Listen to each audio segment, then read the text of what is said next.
अस्सलामुअलैकुम and very good morning dear students. उम्मीद है आप सब खैरियत से होंगे। आज की क्लास में हम इडियम्स पढ़ेंगे। We stopped at idiom 20 that was a cry in the wilderness. अब हम इडियम 21 से स्टार्ट करेंगे। So it says 21 is at cross purposes.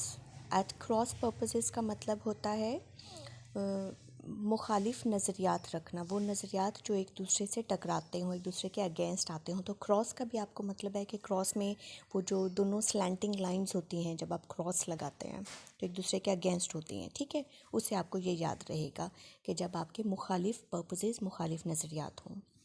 He is at cross purposes with his father on the issue of his marriage.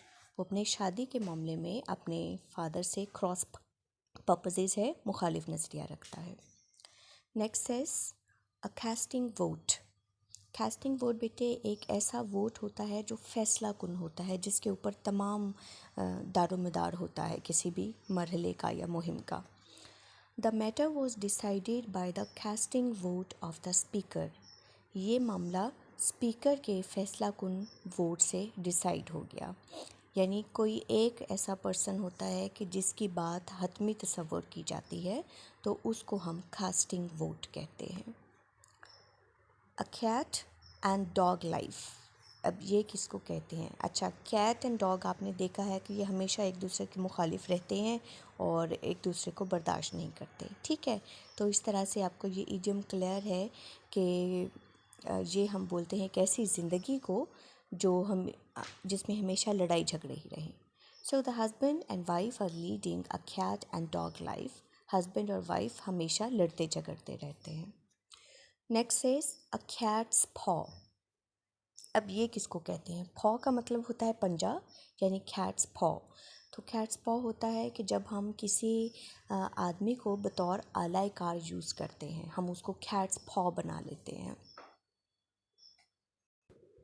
अच्छा, अब ये interesting इस लिहाज से है, इसको आप याद इस तरह से कर सकते हैं कि आपने बचपन में बहुत सारी स्टोरीज जैसे सुनी होंगी ना, जो बिल्ली के बारे में होती हैं, जैसे जासूस बिल्ली, या किस तरह जो है हम कहते हैं कि जानवरों में सबसे ज़्यादा सियाना बिल्ली को कंसीडर किया जाता है, जो तमाम उनके छुपे हुए, उनके डार्क कामों में आला कार बन जाती है, हेल्प आउट करती है, ठीक है। तो इसी मुनासबत से हम कहते हैं कैट्स पॉ। किसी ऐसे पर्सन को कैट्स पॉ होना जो किसी दूसरे का आला कार बन जाता है, बड़ी खूबी से, बड़ी महारत से, ठीक है। सो ही इज़ अ कैट्स पॉ in the hands of his wife. वो अपनी वाइफ के हाथों में आला कार है, अपनी वाइफ के हाथों में कैट्स पॉ बन जाता है। नेक्स्ट देखिए, अ chip of the old block. आप चिप बोलते हैं, आप कह लें कि किसी ईंट को, ऑफ द ओल्ड ब्लॉक पुरानी इमारत। तो पुरानी इमारत की किसी ईंट का होने का मतलब है, रिफ़र किया जाता है किसी ऐसे बच्चे को जिसके अंदर वही खुसूसियात हों जो उसके बाप में पाई जाती हैं, क्योंकि वो उसी इमारत की एक ईंट है, ठीक है बेटे। So he is lover of money like his father. अपने बाप की तरह पैसे से मोहब्बत करता है। He will prove a chip of the old block. तो वो उसी ओल्ड ब्लॉक की एक चिप है। Next is Achilles heel. अब एशिलीज़ जो है, ये हमारी जो ग्रीक स्टोरीज़ हैं, पुरानी यूनानी देमालाई कहानियाँ हैं, उसका एक बड़ा मशहूर कैरेक्टर है, उसका हीरो है एशिलीज़। और वो एक लाफानी किरदार था, एक इमॉर्टल कैरेक्टर था, लेकिन उसकी बॉडी में सिर्फ उसकी हील एक ऐसा पार्ट थी जो कि उसका वीकेस्ट पॉइंट थी। और हुआ कुछ यूँ था कि उसकी माँ ने उसको एक दरिया में डबोया था। उससे कुछ सुपर नेचुरल क्वालिटीज़ थी कि वो उसको इमॉर्टल बना देगा, और सिर्फ उसकी हील ड्राई रह गई थी। तो बाकी पूरी बॉडी के लिहाज से वो इमॉर्टल था, लेकिन चूँकि उसकी heel was his weakest point, तो वो उसकी वजह से सर्वाइव नहीं कर सका, और वहाँ पे तीर लगने से ही वो स्केल्ड। तो एशिलीज़ हील जो है वो किसको रिप्रेजेंट करता है? आपके किसी वीकेस्ट पॉइंट को। His Achilles heel was his pride. उसका वीकेस्ट पॉइंट था उसका फ़ख्र, उसका नाज, यानी अगर इस पे हिट करेंगे तो उसको बहुत तकलीफ़ पहुँचेगी। इसी तरह अ क्लोज फिस्टेड मैन, ये तो बहुत क्लियर है इसकी मीनिंग। फिस्ट बोलते हैं मुट्ठी को, और क्लोज फिस्ट होता है मुट्ठी बंद कर लेना, ठीक है। तो एक ऐसा आदमी जो पैसे खर्च करने के मामले में बहुत ज़्यादा मुहतात है, मुट्ठी बंद कर लेता है यानी पैसे को मुट्ठी में जकड़ के रखता है, कंजूस आदमी। He doesn't give any thing in charity, he is a close fisted man. वो चैरिटी में, खैरात में कुछ नहीं देता, वो एक कंजूस आदमी है। इसी तरह a cock and bull story. Cock and bull story एक ऐसी स्टोरी को कहते हैं जो झूठी हो, जो इनक्रेडिबल हो, जो फेक स्टोरी हो। ही narrated a cock and bull story. उसने एक झूठी कहानी हमें सुनाई। Next is a dark horse. Dark horse किसको बोलते हैं? यूजली हॉर्सेस जो होते हैं वो यूजली जहाँ जिस एज को रिफ़र कर रहे हैं उसमें रेसेस के ज़माने में जो थे, रेसेस में यूज़ होते थे हॉर्सेस। तो एक ऐसा हॉर्स के जो अपेरेंटली देखने में ऐसा नहीं लगता कि इसमें वो क्वालिटीज़ होंगी कि ये रेस में विन करेगा, लेकिन अनएक्सपेक्टेडली वो तमाम हॉर्सेस को पीछे छोड़ देता है और आगे निकल जाता है, तो उसको कहते हैं डार्क हॉर्स। एक ऐसा हॉर्स कि जिसकी क्वालिटीज़ का तो अंदाज़ा ही नहीं था। तो डार्क हॉर्स हम एक ऐसे पर्सन को रिफ़र करते हैं कि जिसकी क्वालिटीज़ का नहीं पता होता, इसमें क्या क्या कैपेबिलिटीज़ हैं, लेकिन जब परफॉर्म करने की बारी आती है तो he excels than others. Sentence इसका कुछ यूँ होगा, he proved a dark horse and came first in the annual examination. वो तो भाई डार्क हॉर्स था क्योंकि वो एनुअल एग्जामिनेशन में फर्स्ट आया। Next is a dead letter. अब ये टर्म भी क्लियर है। लेटर आपको मालूम है समथिंग रिटन, और डेड वो है कि जो अब no longer is in working position, कोई चीज़ जो अब मज़ीद काम नहीं कर रही यानी डेड हो चुकी है। सो अ डेड लेटर हम मोस्टली कहते होते हैं किसी कानून को, जब भी कोई लॉ जो है इशू होता है वो रिटन फॉर्म में होता है ना, तो वो वाला कानून जो कि ख़त्म हो चुका हो, जो अब डेड हो गया हो। This law on divorce has already become a dead letter. Divorce पर ये लॉ अब ख़त्म हो चुका है। A dog in the manger. अब ये किसको बोलते हैं? मेंजर बोलते हैं एक ऐसी जगह जहाँ पे जानवर जो हैं वो ग्रेजिंग करते हैं, उसको मेंजर बोलते हैं, यानी खुरली को बोलते हैं। तो अ डॉग इन द मेंजर क्या होता है?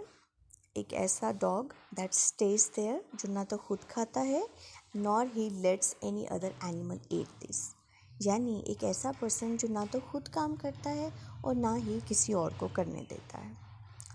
सो इसका सेंटेंस होगा, he neither marries himself with a beautiful girl nor allows anyone else to do so, he follows a dog in the manger policy. आपका नेक्स्ट सेंटेंस जो इडियोमेटिक एक्सप्रेशन है वो है अ ड्रॉन गेम। एक game जो draw हो जाए। आपने ये काफ़ी बार सुना होगा, ये वाली इडियम खासकर आपने क्रिकेट में सुना होगा, मैचेस में सुना होगा कि मैच ड्रॉ हो गया यानी बराबर का हो गया, यानी कोई दोनों टीम जीत गई। So the two teams played a drawn game. तो दोनों टीम्स ने एक ड्रॉ मैच खेला, एक ड्रॉ गेम खेली जिसमें दोनों बराबर रहे। Next is at daggers drawn. Daggers बेटे बोलते हैं तलवारों को, सोर्ड को। ड्रॉन का मतलब होता है तलवार खींचना, यानी जब आप तलवार खींच के रखते हैं मतलब आप लड़ाई के लिए तैयार हैं। तो एक ऐसी दुश्मनी जो हर वक्त एक्टिव रहती है, जो हर वक्त वो लोग जो लड़ने के लिए तैयार रहते हैं। All the religious parties in Pakistan are at daggers drawn with one another. Pakistan में तमाम रिलीजियस पार्टीज़ हमेशा एक दूसरे के मुखालिफ रहती हैं। Next is an eye wash.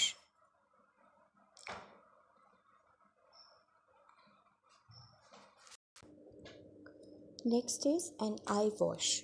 अब आई वॉश कोई भी ऐसी चीज़ होती है जो धोखा देने वाली होती है, जो फरेब देती है, डिसेप्टिव होती है। His sympathy for me was merely an eye wash. उसकी मेरे लिए हमदर्दी सिर्फ़ और सिर्फ एक धोखा था। A fair weather friend. Fair weather friend किसको बोलते हैं? कि एक ऐसा फ्रेंड जो अपने मतलब का पुजारी होता है, यानी आपके अच्छे मौसमों में तो आपके साथ है, लेकिन जब आप पे बुरा कोई मतलब आएगा तो वो आपके साथ नहीं होगा, इसलिए फेयर वेदर के अच्छे मौसमों का दोस्त। A fair weather friend is not of much help in an emergency. एक फेयर वेदर फ्रेंड, एक मतलबी दोस्त किसी इमरजेंसी में किसी काम का नहीं होता। Next is a feather in one's cap. Feather का मतलब है पर, परिंदे का पर, इन वंस कैप किसी की कैप में। ये रिफ़र करता है पुराने कबाइल को, जो जब किसी को कत्ल करते थे तो फिर उसके इनाम के तौर पे उनकी कैप में जो अपने सर पे किया करते थे उसमें एक परिंदे का पर लगा दिया जाता था। तो ये उनके लिए एक बड़े फ़ख्र की अलामत समझा जाता था।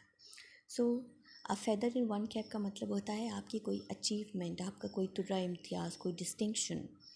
The prize that he won was quite a feather in his cap. उसने जो इनाम जीता वो उसके लिए फेदर इन कैप था। इसी तरह नेक्स्ट इडियम है अ फार क्राई। फार क्राई का मतलब होता है एक लॉन्ग डिस्टेंस। फार का आपको मतलब मालूम है कि कोई चीज़ जो दूर हो, तो फार क्राई आप इसको इस तरह से याद रख सकते हैं कि कोई चीज़ जो बड़ी डिस्टेंस पे हो, जिसका बड़ा फासला हो। So London is a far cry from here. London तो यहाँ से बहुत ही दूर है। या फिर truth in politics is a far cry, कि पॉलिटिक्स और सियासत और सच बहुत ही दूर की बातें हैं, यानी इन दोनों का भी आपस में बहुत फासला है। Next is a fish out of water. पानी के बगैर मछली। तो आप अंदाज़ा लगा सकते हैं कि एक फ़िश का आलम क्या होगा जब उसको आप बेआब करेंगे। जाहिर है वो तड़पेगी, तो बेचैन हो जाना किसी चीज़ में। The mother felt like a fish out of water in the absence of a child. अपने बच्चे की गैर मौजूदगी में माँ was like a fish out of water. मम्मा साग की बात करें। आपका नेक्स्ट है फिशी स्टोरी। फिशी स्टोरी हम एक ऐसी स्टोरी को बोलते हैं जिसमें कोई रियलिटी नहीं होती, जो डाउटफुल होती है। अच्छा स्टूडेंट्स, आप ये भी सुने कि यहाँ पे शार्क भी होती है, जो कि आपको पता है हमजा ने सजेस्ट की है। ठीक है, so fishy story is a story जो डाउटफुल होती है। He narrated a fishy story about his progress in business. उसने बिजनेस में अपनी तरक्की के बारे में एक फिशी स्टोरी, एक झूठी कहानी सुनाई। अक्सर हम बातों में बोलते हैं ना कि यू साउंड फिशी फिशी। इसका मतलब यही होता है कि मतलब तुम रियल बात नहीं कर रहे। So next is a fly in the ointment. Ointment बोलते हैं मरहम को, और fly you know something disgusting. Ointment में कोई चीज़ जो डिस्गस्टिंग, जो आपको उससे कराहत दिलाई, उसकी तरफ कहते हैं। The function was going on well but his presence proved a fly in the ointment. Function तो बहुत अच्छा जा रहा था, लेकिन उसने फ्लाई इन द ऑइंटमेंट का काम किया। इसी तरह आपका लास्ट है अ फूल्स एरेंड। अ फूल्स एरेंड होता है कोई भी जो है ऐसा काम जिसमें कोई फ़ायदा ना हो। This plan came to be a fool's errand. ये वाला मंसूबा बिल्कुल नाकाम साबित हुआ, यानी कोई अहमक ही होगा जो इसमें अपना सरमाया लगाएगा। इसी तरह आपका नेक्स्ट है अ फूल्स पैराडाइज। अहमकों की जन्नत। ठीक है, यानी आप किसी एक ऐसी बात पे यकीन रखना जो अफसानवी हो, जो हकीकी ज़िंदगी में नामुमकिन हो। They think they can live on love alone but they are living in a fool's paradise. जो सिर्फ ये समझते हैं कि वो मोहब्बत पर ज़िंदा रह सकते हैं, वो एक अहमकों की जन्नत में रह रहे हैं। चलें बेटे, बस आज के लिए यहाँ तक ही है। इसमें कोई डिफ़िकल्टी है तो आप मुझसे पूछ सकते हैं। सी यू टुमारो।